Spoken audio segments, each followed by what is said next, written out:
بسم اللہ الرحمن الرحیم۔ سامعین کرام، آپ سن رہے ہیں اردو کہانی زنجیر، جس کے مصنف ہیں شمیم نوید، اور آپ سن رہے ہیں اس سلسلے کی قسط نمبر 2۔ مجھے امید ہے آپ کو میری یہ کاوش پسند آ رہی ہوگی۔ آپ نے اگر ابھی تک میرا چینل کہانی گھر سبسکرائب نہیں کیا تو ابھی میرے چینل کو سبسکرائب کر کے بیل نوٹیفیکیشن آن کر لیجئے تاکہ آنے والی ہر نئی کہانی کی اطلاع بر وقت آپ تک پہنچ سکے۔ وہ علم دین کی بہن تھی بابو جی، علم دین نے تمام داستان سنا کر کہا۔ اگر وہ ایسا نہ کرتی، شادی کر لیتی تو علم دین مر جاتا۔ علم دین زندہ ہے عزت سے۔ اس کے لہجے میں درد و غم کی کسک بھی تھی اور فخر بھی۔ پھر تم نے کیا کیا؟ میں نے علم دین سے پوچھا۔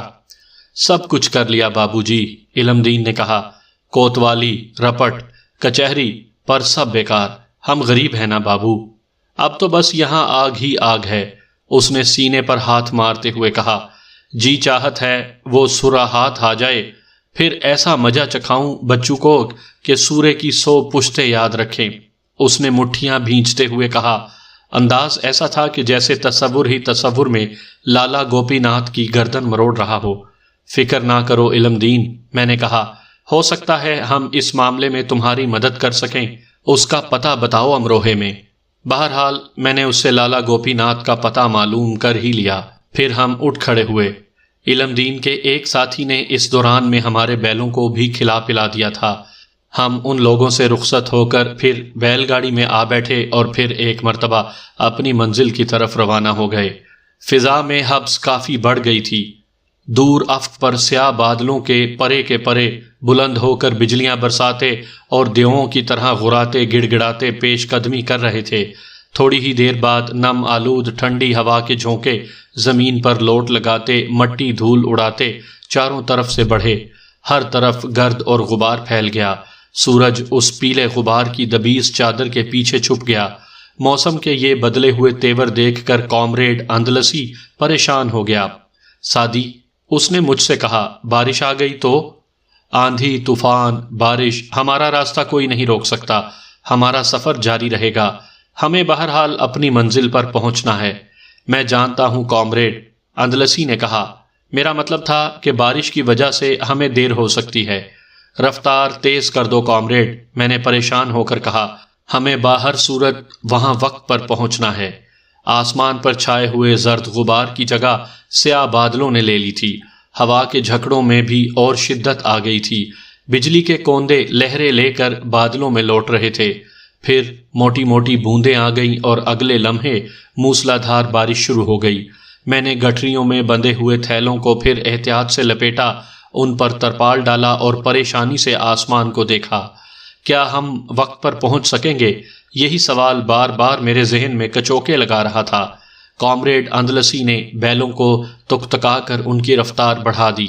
باہزار وقت ہم 8 بجے امروہے کے قریب سوت ندی پر بنے ہوئے اس چھوٹے سے پل کے پار پہنچے جو ہماری منزل تھا۔ بارش نے اگرچہ ہماری راہ میں کافی مشکلات کھڑی کر دی تھیں، لیکن ہم نے ان پر قابو پا لیا تھا، اور موسلا دھار بارش نے دیکھتے ہی دیکھتے کچی سڑک کو کیچڑ اور گارے میں تبدیل کر دیا تھا، اور نصف کوس کا فاصلہ بہت تکلیف دہ ہو گیا تھا۔ بیل گاڑی کے پہیے جگہ جگہ کیچڑ میں دھنس جاتے تھے، جس کی وجہ سے یہ تمام فاصلہ ہمیں پیدل ہی طے کرنا پڑا تھا۔ اس کے باوجود بیل گاڑی کی رفتار گھٹ کر رہ گئی تھی۔ بیلوں کو آگے بڑھنے میں خاصی دقت پیش آ رہی تھی۔ جب اور جہاں کہیں بیل گاڑی پھنس جاتی، ہم سب پہیوں پر زور لگا کر گاڑی کو نکالتے۔ نصف کوس کے بعد ہم نے بیل گاڑی کو پکی سڑک پر لے لیا تھا۔ کچا راستہ ہم نے احتیاطاً طے کیا تھا، جو کچا بھی تھا اور دشوار بھی، کیونکہ ان دنوں پولیس جگہ جگہ چھاپے مار رہی تھی اور تلاشیاں لے رہی تھی۔ پرنس آف ویلز کی ہندوستان آمد سے قبل ہندوستانی حکومت کچھ زیادہ ہی وہمی ہو رہی تھی۔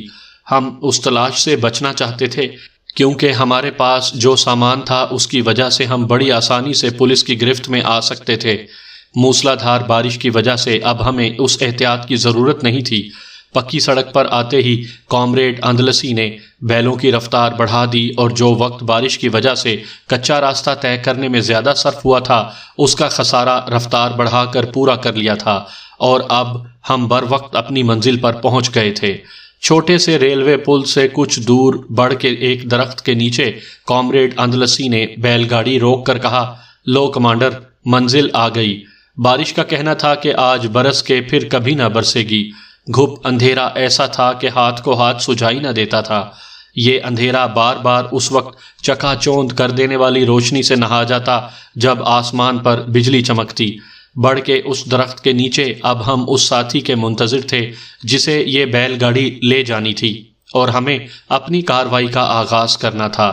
ہمیں وہاں ٹھہرے 5 ہی منٹ ہوئے تھے کہ اس اندھیرے کی چادر سے کھیتوں کی طرف سے ایک نوجوان برآمد ہوا اور ہمارے پاس سے گزرتے ہوئے کہا، مجھے عشاء سے پہلے پل پار جانا ہے۔ یہ وہی شخص تھا جس کا ہم انتظار کر رہے تھے۔ اس نے جو جملہ کہا تھا اس کے ذریعے اس نے اپنی شناخت کروا دی تھی۔ تو پھر یہ بیل گاڑی لے جاؤ سرفروش، میں نے شناخت کا جوابی جملہ کہا۔ وہ پلٹ کر بیل گاڑی میں بیٹھ گیا۔ ہم نے بیل گاڑی میں رکھی ہوئی 4 گٹھریاں اٹھا لیں۔ ان گٹھریوں میں کینوس کے بڑے بڑے تھیلے بندھے ہوئے تھے۔ آنے والے کامریڈ کو وہ بیل گاڑی یہاں سے لے کر چلے جانا تھا۔ کہاں؟ اس سے ہمیں کوئی غرض نہیں تھی، اور ہمیں اپنی مہم کی تکمیل کے بعد آگے چلے جانا تھا۔ ہماری منزلیں مختلف تھیں۔ اس کے بعد ہمیں کبھی ایک دوسرے سے ملنا تھا یا نہیں، ہمیں کچھ علم نہیں تھا۔ سالار اعظم نے سرفروشوں کے اس گروہ کو جس انداز میں منظم کیا تھا وہ ایسا ہی تھا۔ ہر مہم میں لوگ مختلف ساتھیوں کے ساتھ کام کرتے تھے۔ یہ میری کوئی 10ویں 11ویں مہم تھی، اور آج تک ایسا نہیں ہوا تھا کہ کبھی میرے ساتھ کوئی کامریڈ رہا ہو جو اس سے قبل بھی میرے ساتھ کسی مہم میں شامل ہو۔ آنے والا کامریڈ بیل گاڑی لے کر اسی پل کی طرف چلا گیا تھا جسے پار کر کے ہم یہاں آئے تھے۔ اس کے اندھیرے میں گم ہو جانے کے بعد ہم ان گٹھریوں کو سر پر اٹھائے جو ہماری دیہاتی وضاقتہ سے مناسبت رکھتی تھیں، درختوں کے جھنڈ میں گھس گئے۔ اس جھنڈ میں پیپل کے اس درخت کو تلاش کرنے میں ہمیں کوئی مشکل نہیں پیش آئی جس کی نشاندہی سالار اعظم نے پہلے ہی کر دی تھی۔ اس درخت کے تنے میں پہلے 2 شاخے کے درمیان ایک بڑی سی پوٹلی رکھی تھی جس میں ہم چاروں کے لیے رات کا کھانا موجود تھا۔ بارش اب بھی دھواں دھار ہو رہی تھی۔ دور کسی کٹیا میں جلتا ہوا چراغ ستارہ امید کی مانند تھا۔ کھانے سے فارغ ہو کر ہم کچھ دیر اسی درخت تلے سستاتے رہے۔ ہمارے پاس کافی وقت تھا۔ ابھی رات کے 10 ہی بجے تھے، لیکن اب ہم یہ کام جلد بھی شروع کر سکتے تھے۔ طوفانی بارش کے سبب سڑک پر آمد و رفت بالکل بند تھی۔ جب سے ہم یہاں آئے تھے ابھی تک کوئی گاڑی، کوئی شخص اس سڑک سے نہیں گزرا تھا۔ ظاہر تھا کہ اس طوفان میں کسے گھر کی پناہ سے نکلنا اچھا لگتا ہے، سو میں نے اپنا کام جلد ہی نمٹانے کا فیصلہ کر لیا۔ ہمارا کام ریل کے اسی چھوٹے سے پل کو تباہ کرنا تھا۔ اس کام میں نے تربیت حاصل کر رکھی تھی۔ سالار اعظم نے ڈائنامائٹ استعمال کرنے کے نئے طریقے بتائے تھے، ان طریقوں کو میں نے آزمایا بھی تھا۔ دہرادون جا کر وہاں کے غیر آباد پہاڑی علاقے میں ڈائنامائٹ استعمال کرنے کا تجربہ بھی کیا تھا، اور اپنی کوششوں میں کامیاب بھی رہا تھا۔ اس مختصر سی تربیت کے بعد سالار اعظم نے مجھے اصل مہم کی نوعیت بتائی تھی۔ شیرازی، تمہاری اس تربیت کا مقصد ایک چھوٹے سے پل کو تباہ کرنا ہے۔ یہ ریلوے پل امروہے کے پاس ایک نالے پر بنا ہوا ہے۔ تم اس مہم کے سربراہ ہو۔ اس کے لیے تمہیں 3 سرفروشوں کی مدد بھی حاصل ہوگی۔ اس مہم کو سر کرنے کا منصوبہ تمہیں خود تیار کرنا ہے۔ تم اس کے لیے کیا تدابیر اختیار کرو گے، اس کا فیصلہ کرنا بھی تمہارا کام ہے۔ مجھے تمہاری حکمت عملی سے کوئی غرض نہیں، صرف اتنا یاد رکھو کہ ہمیں اس پل کو تباہ کرنا ہے۔ رات کو ٹھیک 12 بجے اس پل کو تباہ ہو جانا چاہیے۔ کب؟ میں نے دریافت کیا۔ یہ میں وقت آنے پر بتا دوں گا۔ اس وقت صرف اتنا جاننا ضروری ہے کہ تمہیں نالے پر بنا ہوا پل تباہ کرنا ہے، اور رات کو ٹھیک 12 بجے، لیکن اس طرح کہ تم بھی محفوظ رہو اور تمہارے ساتھی بھی۔ تمہاری کاروائیاں اس طرح ہونی چاہیے کہ تم کسی کی نظر میں نہ آ سکو۔ سالار اعظم نے ایک ایک لفظ پر زور دیتے ہوئے کہا۔ اس پل کو کیوں تباہ کرنا ہے مجھے اس سے کوئی غرض نہیں تھی۔ دشمن پر ضرب لگانے اور اسے نقصان پہنچانے کے لیے حکمت عملی تیار کرنے اور سوچنے کا کام سالار اعظم کی ذمہ داری تھی۔ وہ ہمارا سپہ سالار تھا، ہم اس کے سپاہی تھے۔ تم نے یہ نہیں پوچھا شیرازی کہ وہ ہم پل کیوں تباہ کرنا چاہتے ہیں؟ مجھ سے سالار اعظم نے سوال کیا۔ توپ اور بندوق سوال نہیں کرتے سالار، انہیں اس سے بھی کوئی غرض نہیں ہوتی کہ ان کا ہدف کون ہے، وہ تو بس انگلی کے اشارے پر اپنا کام کرتے ہیں۔ ٹھیک ہے شیرازی، تم قوم کا اسلحہ ہو، مگر ساتھ ہی تم دل اور دماغ بھی رکھتے ہو۔ تمہیں معلوم ہونا چاہیے کہ تمہاری کارروائی کا مقصد کیا ہے، تم کیا نتائج حاصل کرنا چاہتے ہو۔ سنو، سالار اعظم نے قدرے توقف کے بعد کہا، جس دن تم یہ پل تباہ کرو گے اسی دن پل تباہ ہونے کے ٹھیک 5 منٹ بعد مراد آباد سے دہلی جانے والی ٹرین اسی پل سے گزرے گی۔ اس ٹرین سے ایک اہم فوجی جماعت سفر کر رہی ہوگی۔ اس فوجی جماعت میں ایک جنرل بھی شامل ہے۔ اس جماعت کے تمام اراکین انگریز ہیں۔ مگر سالار، میں نے ڈرتے ڈرتے کہا، اس ٹرین میں بہت سے ہندوستانی بھی تو ہوں گے۔ ہاں، سالار اعظم نے کہا، وہ سب بھی مر جائیں گے، مگر ہر عمارت کے تعمیر کے لیے بنیاد میں پتھر بھرے جاتے ہیں۔ عمارت جتنی بڑی ہوگی بنیاد میں اتنے ہی زیادہ پتھر بھرے جائیں گے۔ ہم آزادی کی ایک بڑی عمارت تعمیر کر رہے ہیں۔ اب تک ہماری سرگرمیاں بہت محدود اور مختصر پیمانے پر تھیں۔ یہ سب ایک بڑے آپریشن کی ریہرسل تھی۔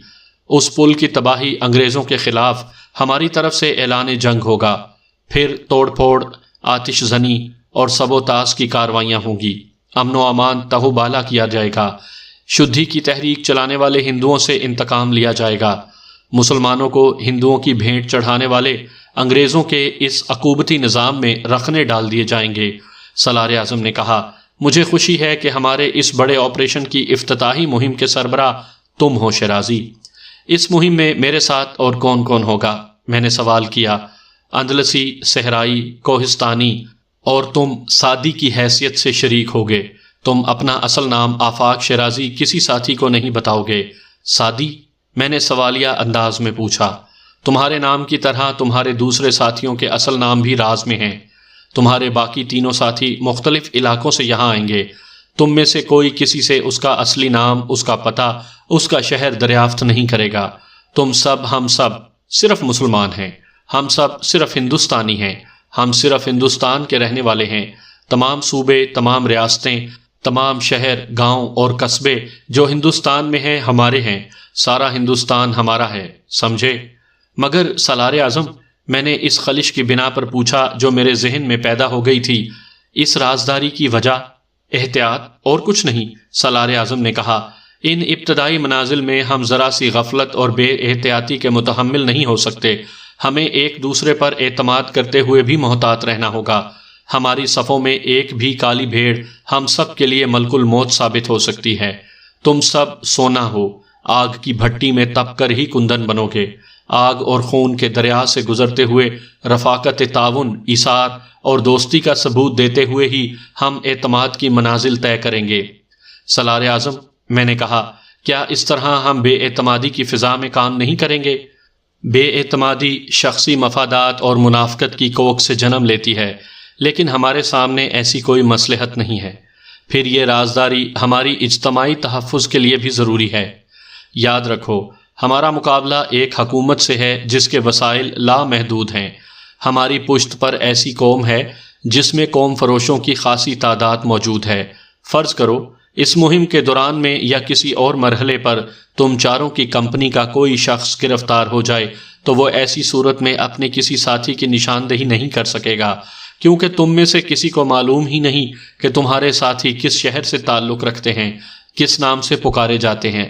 اور اگر ہم چاروں ہی بیک وقت پکڑ لیے جائیں؟ میں نے پھر پوچھا تھا۔ اس کا امکان نہیں، سالار اعظم نے کہا۔ تم چاروں مل کر ایک کمپنی ہی نہیں، ایک فوج بھی ہو۔ تمہیں آخری دم تک مقابلہ کرتے رہنے کی ہدایت ہے۔ ساتھ ہی یہ بھی ہدایت ہے کہ جب آخری گولی رہ جائے اور کوئی راہ نہ رہے تو آخری گولی تم اپنے وجود کے خاتمے کے لیے استعمال کرو گے۔ اور اگر کوئی ایسا نہ کرے؟ سنو شیرازی، سالار اعظم نے کہا، کیا تم میری ان ہدایات پر عمل نہیں کرو گے؟ میں اپنی حد تک یہ یقین دلاتا ہوں کہ میں آپ کی ہدایات کے ایک ایک لفظ پر عمل کروں گا۔ میں نے کہا تھا، یہی یقین باقی سب نے بھی دلایا ہے، سالار اعظم نے کہا۔ مگر سنو، ہم کسی کی نیت پر شک و شبہ نہیں کر سکتے۔ ہماری جیسی تنظیم میں لوگ صرف جان پر کھیلنے کے جذبے سے سرشار ہو کر شرکت کرتے ہیں۔ ایسی تنظیموں میں غداری کے امکانات 1% ہوتے ہیں۔ یہ تمام احتیاط اسی 1% خطرے سے بچنے کے لیے ہے۔ ہمیں ایک دوسرے پر اعتماد بھی کرنا ہے اور آستین کے سانپوں سے ہوشیار بھی رہنا ہے۔ آپ ٹھیک کہہ رہے ہیں، میں نے عقیدت سے جواب دیا۔ بہرحال تمہیں اس پل کو تباہ کرنا ہے، سالار اعظم نے کہا۔ وہ پل یوں سمجھو کہ ایک در والا پل ہے، ایسا ہی پل جو نالوں پر بنایا جاتا ہے۔ تم دن میں کٹگر کے پل کا جائزہ لے لو، بالائی کینچیوں کو چھوڑ کر باقی ساخت اسی پل جیسی ہے۔ پھر ایک پلان مرتب کرو، کیا کیا سامان تمہیں درکار ہے اس کی فہرست تیار کرو۔ تمہارے ذہن میں اپنے منصوبے کی ایک ایک تفصیل واضح ہونی چاہیے۔ اچھا، اب تم سے کل رات ملاقات ہوگی۔ مگر سالار اعظم، میں نے کچھ سوچتے ہوئے کہا۔ ہاں ہاں کہو، کیا بات ہے؟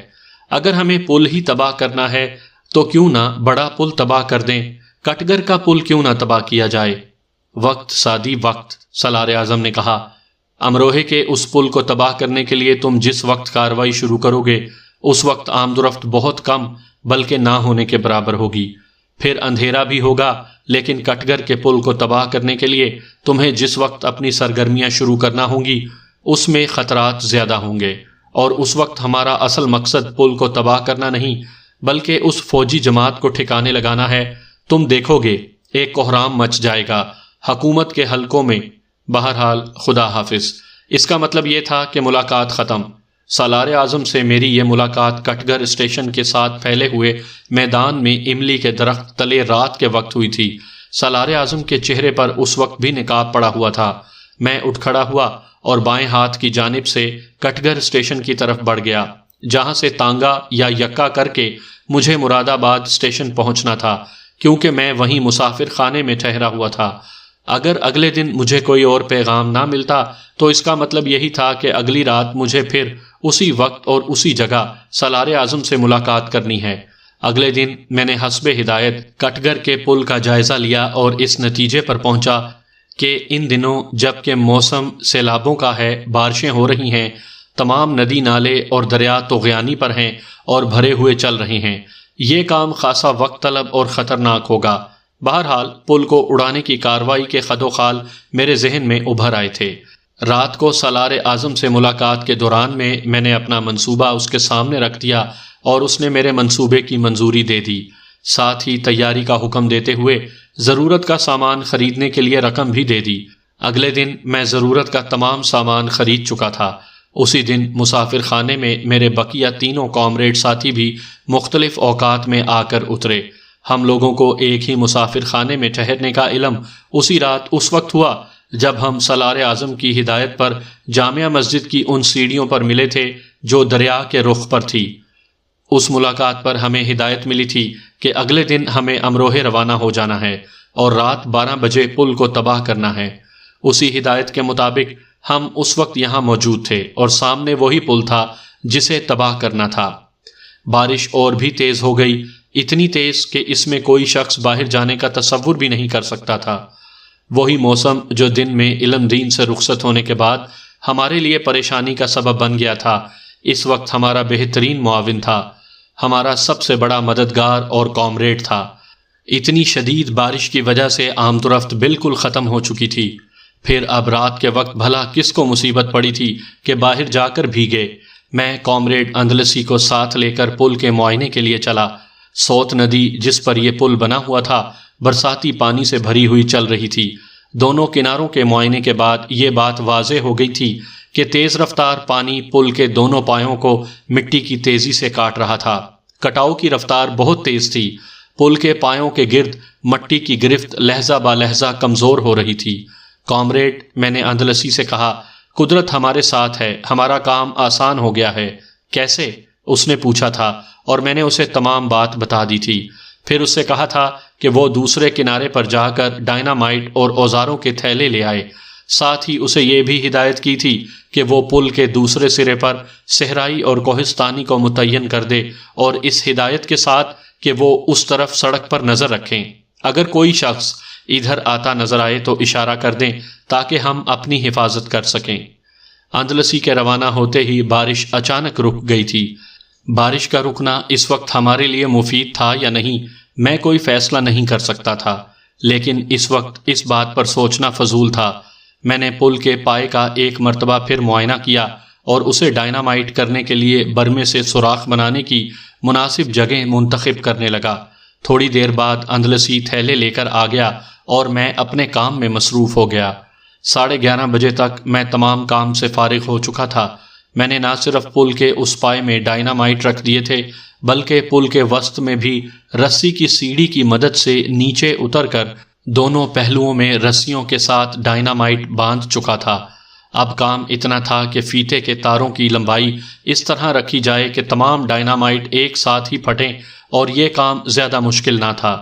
یہ تار میں نے رسی کے سہارے پل کے دونوں پہلوؤں پر بندھی ہوئی فٹ پاتوں کے نیچے کھینچے تھے، اور لمبائی ایسی رکھی تھی کہ پل کے وسط میں بندھے ہوئے اور پل کے پائے کے سوراخوں میں رکھے ہوئے ڈائنامائٹ ایک ساتھ ہی پھٹیں۔ اس کام سے فارغ ہو کر صحرائی اور کوہستانی کو بھی میں نے پل کے اسی طرف بلا لیا۔ سالار اعظم کی ہدایت کے مطابق ہمیں اپنا کام مکمل کر کے پل کی دوسری طرف الگ الگ ہو کر اپنی اپنی منزلوں کو روانہ ہونا تھا۔ اس کے بعد ہمیں پھر ایک دوسرے کے لیے اجنبی بن جانا تھا، لیکن میں نے فیصلہ کیا تھا کہ امروہے میں ہی رک کر پہلے لالا گوپی ناتھ سے علم دین کی بہن کی موت کا بدلہ لوں گا۔ بدلہ لینے کی صورت کیا ہوگی ابھی مجھے اس کا کچھ پتہ نہ تھا۔ اب تم لوگوں کی ضرورت نہیں رہی، میں نے ان تینوں سے کہا۔ تم لوگ اب اپنی اپنی منزلوں کو روانہ ہو سکتے ہو۔ اور آپ؟ اندلسی نے پوچھا۔ میں یہیں رکوں گا، میرا جواب تھا، مگر وہ تینوں بھی شاید میرے انداز میں ہی سوچ رہے تھے۔ تینوں نے بیک آواز میں کہا، گوپی ناتھ؟ ہاں، میں نے جواب دیا، گوپی ناتھ ہی کے لیے۔ ہم بھی آپ کے ساتھ ہیں، اندلسی نے کہا۔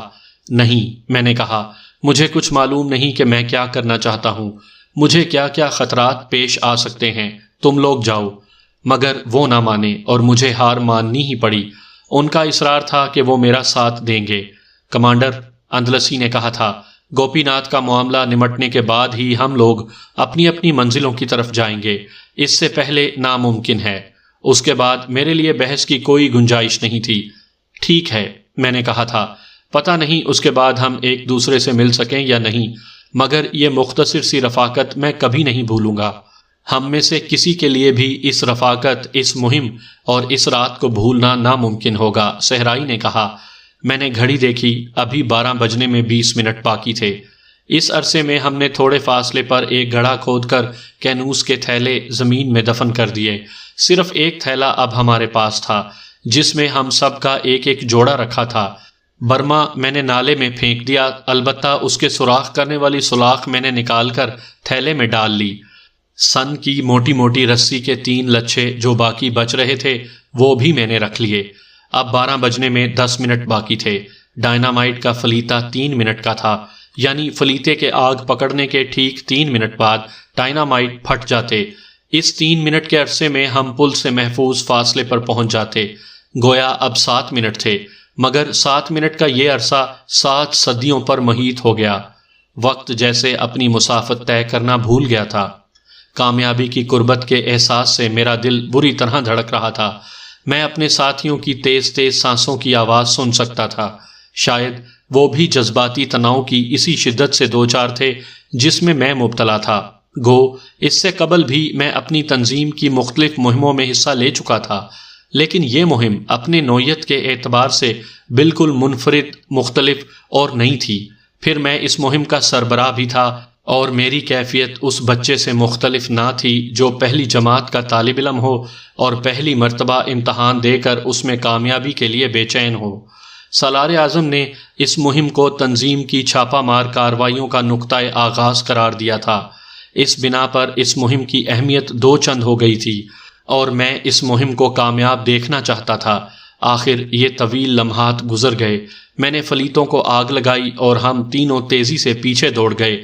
محفوظ فاصلے پر پہنچ کر ہم نے پلٹ کر دیکھا، فلیتے بڑی تیزی سے سلگ رہے تھے۔ ان سے چنگاریاں اس طرح گر رہی تھیں جیسے وہ مہتابیاں ہوں۔ تباہی کے پٹ بیجنے چٹ پٹ کرتے رسی کے ساتھ بندھے ہوئے فلیتے پر بڑھ رہے تھے۔ 2 منٹ کی بات اور تھی۔ آسمان پر بادل اب بھی گرج رہے تھے۔ بجلی بار بار چمک کر آنکھوں کو خیرہ کر رہی تھی، اور ہر جھماکے کے بعد تاریکی کچھ زیادہ ہی گہری معلوم ہوتی تھی۔ پٹ بیجنے اب ہماری آنکھوں سے اوجھل ہو گئے تھے۔ سب کچھ ٹھیک ہے نا کامریڈ؟ اندلسی نے سوال کیا۔ ہاں، میں نے دھڑکتے دل سے جواب دیا اور پل کی طرف دیکھنے لگا۔ میرا دل شاید دھڑکنا بھول گیا تھا۔ میرے حلق میں ایک گولا سا اٹک کر رہ گیا۔ یہ اعتماد اور بے اعتمادی کا بڑا جان لیوا لمحہ تھا۔ میں نے گھڑی دیکھی، 10 سیکنڈ باقی رہ گئے تھے۔ میری آنکھیں پل کی سمت جمی ہوئی تھیں جو تاریکی کے سبب اب ہمیں نظر نہیں آ رہا تھا۔ 2 3 4 میں دل ہی دل میں گزرتے سیکنڈوں کا شمار کر رہا تھا۔ 10 میں نے بلند آواز میں کہا، مگر سب کچھ جوں کا توں تھا۔ فلیتے پر بڑھنے والا جگنو کبھی کا غائب تھا۔ 15 پل ابھی تک سالم تھا۔ فضا اچانک مجھے پرسکون اور خاموش سی لگی۔ ایسا محسوس ہوا گویا میں سناٹے کی قبر کی گود میں ہوں۔ کیا فلیتے بجھ گئے ہیں؟ میں نے دھڑکتے دل سے سوچا تھا۔ کیا تمام کے تمام ڈائنامائٹ ناقص تھے؟ میں نے خود سے کئی سوالات کر ڈالے۔ کیا بات ہے کامریڈ؟ کس نے کہا تھا؟ مجھے معلوم نہ تھا۔ کیا کوئی خرابی ہو گئی ہے؟ پتہ نہیں، میں نے اٹکتے ہوئے کہا۔ میرا گلا رند گیا تھا۔ میں جا کر دیکھتا ہوں۔ اس وقت آسمان میں چاروں طرف بجلی زور سے کڑکڑائی۔ روشنی کی آڑی ترچھی لکیریں آسمان میں چمکیں۔ اس کے ساتھ ہی پے در پے کئی دھماکے ہوئے۔ وہ دھماکے اس قدرتی گرج چمک میں مدغم ہو گئے، لیکن میرے کانوں نے ان دھماکوں کی ہر گد ہر تان کو سنا تھا۔ کتنی نغمگی تھی ان میں۔ پل ٹوٹ چکا تھا۔ ہم سب باری باری ایک دوسرے سے بغل گیر ہو رہے تھے۔ میری آنکھیں نم تھیں۔ مبارک ہو کمانڈر، اندلسی کی آواز رکت سے کپ کپا رہی تھی۔ شاید ہم سب جذبات سے مغلوب تھے۔ تم سب کو بھی مبارک ہو، میں نے جواب دیا۔ پھر ہم چاروں سجدے میں گر گئے۔ کامرانی اور کامیابی سے بوجھل احساسات میں وقت اتنی تیزی سے گزرا کہ ہمیں کچھ پتہ ہی نہ چلا۔ ہم چونکے تو اس وقت جب دہلی جانے والی ٹرین کے انجن کی کوک سنائی دی۔ دیکھتے ہی دیکھتے پوری ٹرین انجن سمیت نالے میں جا گری۔ چند لمحوں کے لیے انسانی چیخوں کا شور ابھرا اور طغیانی میں دفن ہو گیا۔ نالے میں عجیب سی سنسناہٹ پھیلی ہوئی تھی، ایسی سنسناہٹ جو دہکتی آگ پر پانی پڑنے سے ہوتی ہے۔ اس کے ساتھ ہی انسانی چیخوں کا شور۔ بادل بھی شاید کڑکنا اور گرجنا بھول گئے تھے۔ بارش پھر شروع ہو گئی تھی۔ ایک لمحے کو میں نے فنا کی گود میں سو جانے والے مسافروں کے لیے ہمدردی سی محسوس کی۔ ہم چاروں میں کسی کو بھی معلوم نہ تھا کہ اس ٹرین کے مسافر کون تھے۔ ان مسافروں میں ہمارے عزیز بھی ہو سکتے تھے، لیکن تاسف کا یہ احساس صرف ایک لمحے کا تھا۔ میرے ذہن میں تو سالار اعظم کی بھاری اور کھرکھراتی آواز گونج رہی تھی۔ عظیم عمارتوں کی تعمیر کے لیے بے شمار پتھر اور روڑے بنیاد میں بھرے جاتے ہیں۔ ہم نے جو راہ اختیار کی ہے وہ آزادی کی اس عالی شان عمارت کی بنیادوں کی بھرائی کی راہ ہے جو وقت کے اندیکھے ہاتھ تعمیر کر رہے ہیں۔ ہم سب، میں، تم، ہمارے ساتھی، اسی عظیم عمارت کا اینٹ گارہ ہیں جو تیار ہو رہی ہے۔ میں اس عمارت کو تعمیر ہوتا ہوا دیکھ رہا ہوں جس میں ہمیں اینٹ گارے کے طور پر استعمال ہونا ہے۔ ہم میں سے کوئی بھی اس عمارت کی پیشانی پر نہیں سجے گا۔ ہاں، ہم آزادی کی بنیادیں بھر رہے ہیں۔ میں نے شاید قدرے بلند آواز میں خود سے کہا تھا۔ کیا سوچ رہے ہو کامریڈ؟ صحرائی نے سوال کیا۔ میں ہندوستان کے مسلمانوں کا قصر آزادی تعمیر ہوتے دیکھ رہا ہوں، میں نے سالار اعظم کا جملہ دہرایا۔ کمانڈر، اندلسی نے کہا، کیا ہم آزادی کا سورج طلوع ہوتے دیکھ سکیں گے؟ نہیں معلوم، میں نے گہرے دکھ کے ساتھ کہا۔ سن 1857 سے اب تک ہم جیسے نامعلوم کتنے اسی سوال کے جواب کی آس میں مر کھپ چکے ہیں۔